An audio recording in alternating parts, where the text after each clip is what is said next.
আসসালামু আলাইকুম। রাতের শীর্ষ সংবাদে স্বাগত জানাচ্ছি। আমি সুমনা সুমন। নেপালে আকস্মিক বন্যায় ১০৫ জন ভারতীয় সহ ৩৮৪ পর্যটক নিখোঁজ, নিহত ৫৫। অবিলম্বে বাজার থেকে নিম্নমানের ১০ পণ্য প্রত্যাহারের নির্দেশ। ঢাকায় চালু হচ্ছে দক্ষিণ কোরিয়ার নতুন ভিসা সেন্টার। দলের নাম ভাঙিয়ে দখল চাঁদাবাজি করলে কঠোর ব্যবস্থা, রিজভী। বিনা খরচে ১০,০০০ কর্মীকে মালয়েশিয়া পাঠাবে সরকার। সীমান্তে কৃষকের সঙ্গে ধস্তাধস্তি, রাইফেল ফেলে পালালো বিএসএফ সদস্যরা। বিএনপির ৪৮তম প্রতিষ্ঠা বার্ষিকীতে ৫ দিনের কর্মসূচি ঘোষণা। সংসদের তৃতীয় অধিবেশন বৃহস্পতিবার, একাধিক বিল উত্থাপনের সম্ভাবনা। বিদেশিয়ার জামিন আবেদন নাকচ, ২ বছরের সাজায় কারাগারে। সংসদ অভিমুখে পদযাত্রা ঘোষণা ১১ দলীয় ঐক্যের। বিমানে হঠাৎ অসুস্থ নারী যাত্রী, জরুরি অবতরণের পর মৃত ঘোষণা। বিশ্বজুড়ে মার্কিন ভিসা সাক্ষাৎকার স্থগিত। হরমুজ নিয়ে ইরান ওমানের সমঝোতা, যুক্তরাষ্ট্র শর্ত না মানলে খুলবে না প্রণালী, আইআরজিসি। শুনছিলেন শিরোনাম, এবার বিস্তারিত। নেপাল ও তিব্বত সীমান্ত সংলগ্ন হিমালয় অঞ্চলে প্রবল বন্যায় ৫৫ জনের প্রাণহানি ঘটেছে। বুধবারের এই বন্যায় রাস্তাঘাট, সেতু ও বেশ কয়েকটি বিদ্যুৎ প্রকল্প পুরোপুরি ধ্বংস হয়ে গেছে। বিভিন্ন খবরের বরাতে এ তথ্য জানা গেছে। স্থানীয় সংবাদ মাধ্যমের বরাত দিয়ে রয়টার্স জানিয়েছে, এ ঘটনায় এখন পর্যন্ত ৫৫ জনের মরদেহ উদ্ধার করা হয়েছে। নেপালের পর্যটন বোর্ড জানিয়েছে, বুধবার রসুয়া জেলায় আকস্মিক বন্যার পর ৩৮৪ জন পর্যটক নিখোঁজ হন। তাদের মধ্যে ২৯১ জন বিদেশি ও ৯৩ জন নেপালি নাগরিক। পর্যটন বোর্ডের দেওয়া তথ্য মতে নিখোঁজ ব্যক্তিদের মধ্যে অন্তত ১০৫ জন ভারতীয় পর্যটক রয়েছেন। এছাড়া যুক্তরাজ্যের পর্যটক রয়েছেন ১২ জন। ল্যাবরেটরি পরীক্ষায় বাংলাদেশের মান অনুযায়ী নির্ধারিত মানদণ্ড পূরণে ব্যর্থ হওয়ায় বম্বে সুইটসের ৫ ধরনের মশলা, বাঘাবাড়ি ঘি সহ ১০টি নিম্নমানের পণ্য বাজার থেকে প্রত্যাহারের নির্দেশ দিয়েছে Bangladesh standards and testing institution. একই সঙ্গে এসব পণ্যের অনুকূলে বিএসটিআই প্রদত্ত লাইসেন্স কেন বাতিল করা হবে না তা জানতে সংশ্লিষ্ট প্রতিষ্ঠানগুলোকে কারণ দর্শানোর নোটিশ দেওয়া হয়েছে। পরীক্ষায় নিম্নমানের প্রমাণিত এসব পণ্য ক্রয় থেকে বিরত থাকার জন্য ভোক্তাদের পরামর্শ দিয়েছে বিএসটিআই।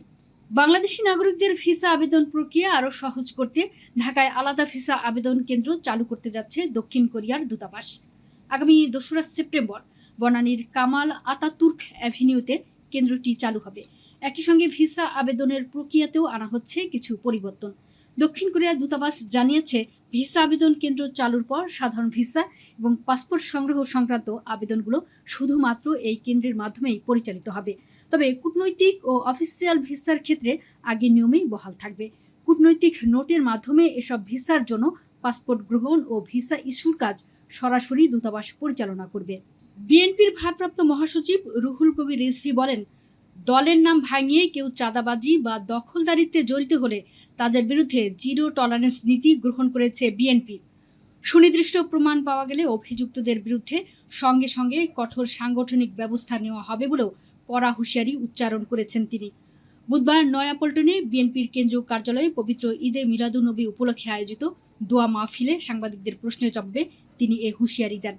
চাঁদাবাজদের বিরুদ্ধে জিরো টলারেন্স নীতির কথা পুনর্ব্যক্ত করে রুহুল কবির রিজভী সুস্পষ্টভাবে বলেন, দলের নাম ব্যবহার করে কেউ যদি চাঁদাবাজি বা দখলদারিত্বের সঙ্গে জড়িত হয় এবং তদন্তে যদি সেই অভিযোগের সত্যতা প্রমাণ হয়, তবে তার বিরুদ্ধে তাৎক্ষণিক কঠোর সাংগঠনিক ব্যবস্থা নেওয়া হবে।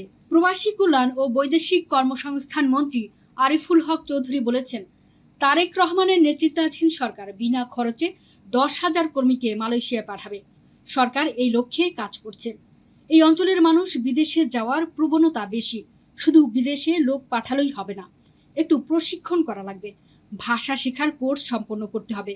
এজন্য সুনামগঞ্জের ৫টি নির্বাচনী এলাকায় ৫টি প্রশিক্ষণ কেন্দ্র স্থাপন করা হবে। তবে শুধু প্রশিক্ষণ কেন্দ্র স্থাপন করলেই হবে না, সেখানে শিক্ষক ও শিক্ষার্থীও নিশ্চিত করতে হবে। এজন্য জনপ্রতিনিধি ও সরকারকে একসঙ্গে কাজ করতে হবে।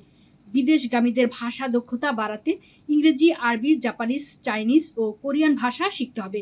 প্রশিক্ষণ গ্রহণ করার পর বৈধ পথে বিদেশ যেতে হবে। মঙ্গলবার বিকেলে সুনামগঞ্জের জেলা প্রশাসকের সম্মেলন কক্ষে জেলা প্রশাসন আয়োজিত নিরাপদ অভিবাসন ও অবৈধ পথে বিদেশ গমন প্রতিরোধ বিষয়ে এক মতবিনিময় সভায় প্রধান অতিথির বক্তব্যে তিনি এসব কথা বলেন।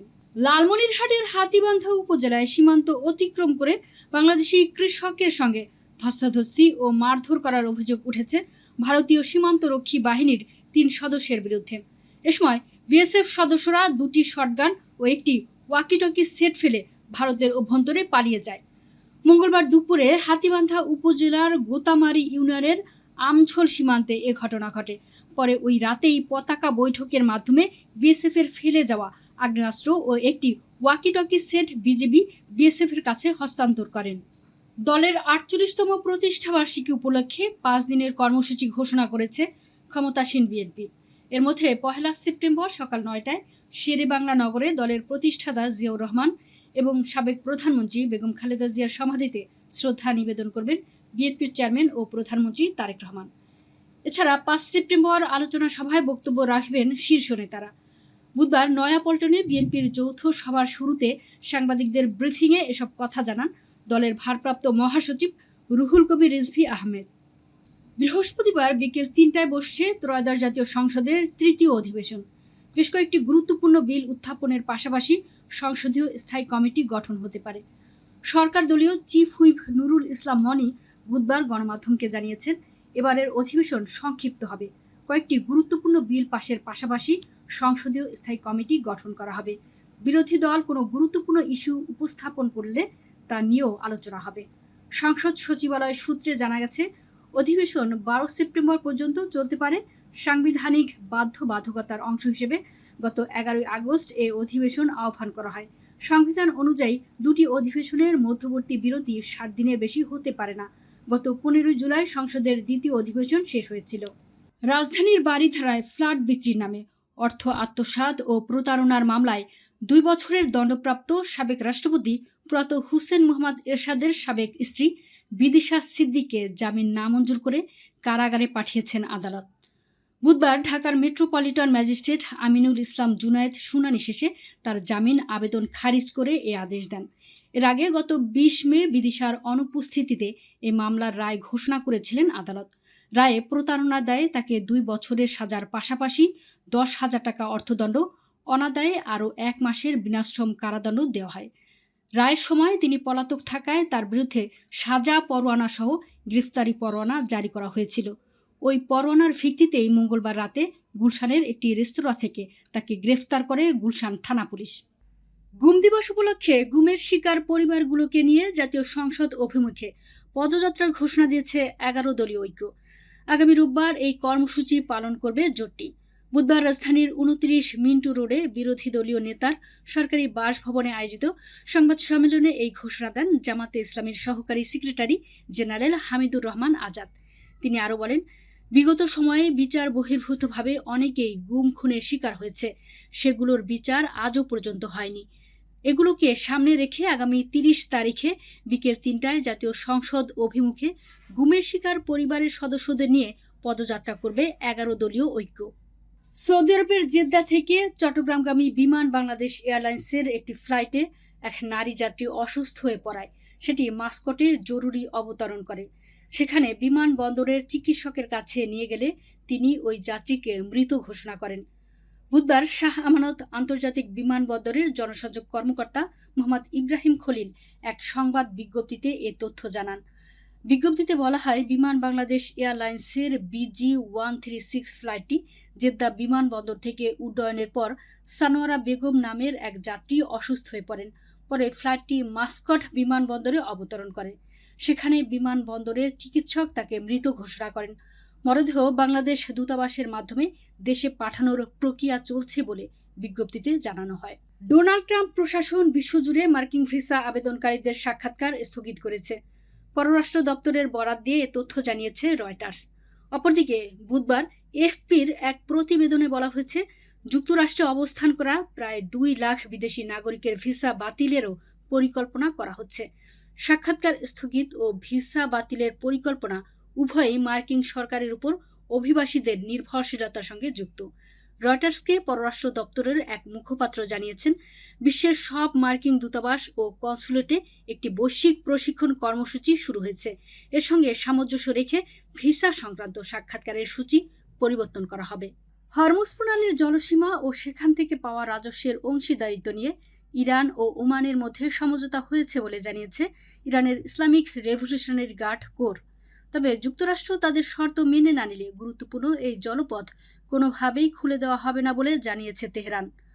বুধবার ইরানের রাষ্ট্রীয় গণমাধ্যমে প্রকাশিত এক বক্তব্যে আইআরজিসির মুখপাত্র হোসাইন মোহেবি এসব কথা জানান। দর্শক, ভিডিওটি শেষ পর্যন্ত দেখার জন্য আপনাকে অসংখ্য ধন্যবাদ। নিত্য নতুন ভিডিও পেতে আমাদের ইউটিউব চ্যানেলটি সাবস্ক্রাইব করুন এবং নিয়মিত নোটিফিকেশন পেতে বেল বাটনটি ক্লিক করুন। আমাদের ফেসবুক পেজটি ফলো করুন। এছাড়াও আমাদের ভিডিও লাইক, কমেন্ট ও শেয়ার করুন। আল্লাহ হাফেজ।